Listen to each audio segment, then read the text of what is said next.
আসসালামু আলাইকুম। নারুটো, তো গাইস, যে ছেলেটাকে কখনোই মন খুলে হাসতে দেখোনি, সেই ছেলেটাকে সবাই মিলে হাসানোর জন্য অনেক অনেক চেষ্টা করে। এই ভিডিওটি দেখে আমি আমার হাসি আটকে রাখতে পারিনি। তোমাদের যদি মন খারাপ থেকে থাকে তাহলে এই ভিডিওটি শুধু তোমাদের জন্য। আশা করি এই ভিডিওটি তোমাদের অনেক অনেক ভালো লাগবে। তো চলো শুরু করি। প্রথমেই দেখি নারুটো ও শিনু একটা মিশনে যাচ্ছে। নারুটো বলে, শিনু, আমরা কি একটু বিশ্রাম করতে পারি? সূর্য ওঠার পর থেকে শুধু হেঁটেই যাচ্ছি। এরপর নারুটো দৌড়ে যায় একটি বৃদ্ধ লোকের কাছে। নারুটো বৃদ্ধ লোকটিকে বলে, এই যে শুনছেন, মতো এসে ভিলেজে কি এদিকেই যাব? বৃদ্ধ লোকটি বলে, হ্যাঁ, তোমরা প্রায় এসেই পড়েছো, এই সামনেই। কিন্তু বাচ্চারা, তোমাদের খুব সাবধানে থাকতে হবে। মতোই গ্রামে মৃতরাও হাসে, যদি তোমরা হাসতে শুরু করো তাহলে তোমরা শেষ। এই বলে বৃদ্ধ লোকটি চলে যায়। এরপর কিছু রাস্তা যেতেই শিনু বলে, এই যে নারুটো, মতোই সেই ভিলেজ। এরপর নারুটো ভাবে, মিশনটার ব্যাপারে আমাদের কিছুই বলা হয়নি, তাতেই আমাদের বোঝা উচিত ছিল ব্যাপারটা ভয়াবহ হতে চলেছে। এরপর নারুটো আর শিনু ফুটা কাগেৎসু নামে একটি লোকের সাথে দেখা করে। ফুটা কাগেৎসু বলে, যেই পাহাড়টা আমাদের পরিবারের অধীনে রয়েছে সেটা আয়ুর্বেদিক গাছে ভরা। আমি যদি সেই সম্পত্তিটা পেয়ে যাই, জীবনটা আমি সুখে কাটাতে পারবো। কিন্তু এই মিশনে হাসলেই সবকিছু শেষ হয়ে যাবে। আমার পরিবারের অন্য সদস্যরা আমাকে হাসানোর জন্য সবকিছু করবে। আমি কিছুতেই আমার হাসি কন্ট্রোল করতে পারি না। কিন্তু ভাগ্যবশত এই মিশনটি আমি না পারলে অন্য কাউকে দিয়ে করাতে পারবো। তাই আমি লিভ ভিলেজকে বলেছিলাম আমার কাছে কেউ একজনকে পাঠাতে, যে একেবারেই হাসবে না। নারুটো বলে, নিশ্চিন্তে থাকুন, শিনু কখনোই হাসে না। ফুটা কাগেৎসু বলে, অসাধারণ, বাকি দায়িত্বটা তাহলে তোমার। এরপর মায়ে এসে ফুটাকে বলে, খাবার তৈরি হয়ে গেছে। এরপর সবাই খাবার খেতে বসে। নারুটো বলে, প্রচন্ড খেতে পেয়েছে আমার। শিনু বলে, দাঁড়াও, আমি আগে খেয়ে দেখি এটা। ফুটা বলে, কি বলতে চাইছো? আমার আত্মীয় স্বজনরা কি খাবারে বিষ মিশিয়ে দিয়ে গেছে? শিনু বলে, চেখে দেখতে ক্ষতি নেই। মাই বলে, যদি খাবারে বিষ মিশানো থাকে তাহলে তোমার কি হবে? শিনু বলে, আমার শরীরে এই পরজীবী পোকাগুলো যে কোনো রকম বিষকে নষ্ট করে দিতে পারে। এই বলে শিনু খাবার খেতে লাগে। খাবার পর নারুটো বলে, মনে হয় সবকিছু ঠিকই আছে। সাথে সাথে নারুটো অবাক হয়ে দেখে শিনু হাসছে। ফুটা বলে, ওকে দেখে তো বেশ ভালোই মনে হচ্ছে, খাবারটা মনে হয় সুস্বাদু হয়েছে, খাবারটি এবার খাওয়া যাক। নারুটো বলে, না, ওটা খাবেন না। শিনু পাগলের মতো হাসছে, তাতে নিশ্চয়ই কোনো সমস্যা আছে। শিনু বলে, খাবারটাতে কোনো হাসার ওষুধ মিশানো রয়েছে।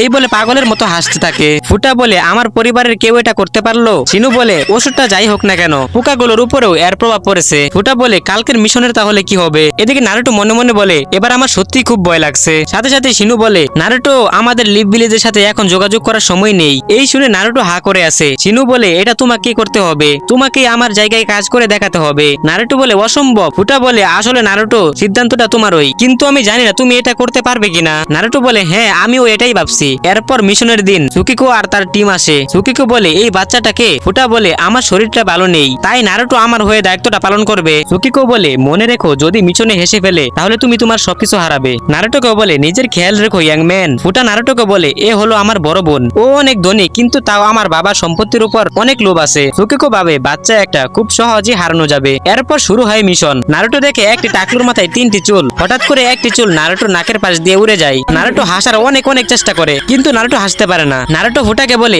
আপনাকে এই টাকলুকেই আনতে হলো? ফুটা বলে, আমি জানি না উনি কে আর কোথা থেকে উনি এসেছেন। নারুটো এদিকে তাকাতেই দেখে টাকলু নারুটোর দিকে তাকিয়ে আছে। সাথে সাথে টাকলুর আরেকটি চুল উড়ে যায়। এই দেখে নারুটো বলে, আমি হাসবো না। টাকলু বলে, এবার মিশনটি শুরু করা যাক। সাথে সাথে টাকলুর আরেকটি চুল উড়ে যায়। এই দেখে নারুটো পিছনে তাকিয়ে হেসে ফেলে। সাথে সাথে একটি বালতি শিনু ফেলে দেয়। সুকিকো বলে, এই যে খোকা, তুমি কি এখন হেসে ফেলছিলে? নারুটো বলে, কি, আমি? তাও আবার মিশনে? অসম্ভব। সুকিকো বলে, মাই, তুমি তো শুনতে পেয়েছো? মাই বলে, আমি তো শুধু একটি বালতি পড়ে যাওয়ার আওয়াজ পেয়েছি। সুকিকো ভাবে, বেশ, চিন্তার কিছু নেই, মিশন তো সবে শুরু হয়েছে মাত্র, এখনো সময় আছে, আর আমার একমাত্র বাধা হলো এই বাচ্চাটা। এরপর মাই বলে, এবার আপনার একে একে আসুন। এরপর একটি লোক বলে, আমি আসতেছি। লোকটি নারুটোর সামনে যেতেই বসতে গিয়ে লোকটির প্যান্ট ফেটে যায়। এই দেখে নারুটো কোনো মতে হাসি আটকে রাখতে পারছে না। এরপর আরেকটি লোক বলে, এবার আমি যাব। এই ছেলেটি খুবই চালাক। নারুটো মনে মনে ভাবে, যাই হোক না কেন, আমি কিছুতেই হাসবো না, দেখি তোমার কত দূর, তুমি আমাকে হাসাতে পারবে না। এরপর ওই লোকটি নারুটোর সামনে আসে। একটি হাসি দিতেই সাথে সাথে নাক দিয়ে একটি ফুল আসে এবং নারুটোর দিকে তাকিয়ে বলে, দুঃখিত, সর্দি হয়েছে। এই দেখে নারুটোর মুখ ফুলে যেতে থাকে। ফুলটি এক নাক দিয়ে আসে, আবার আরেক নাক দিয়ে বের হয়।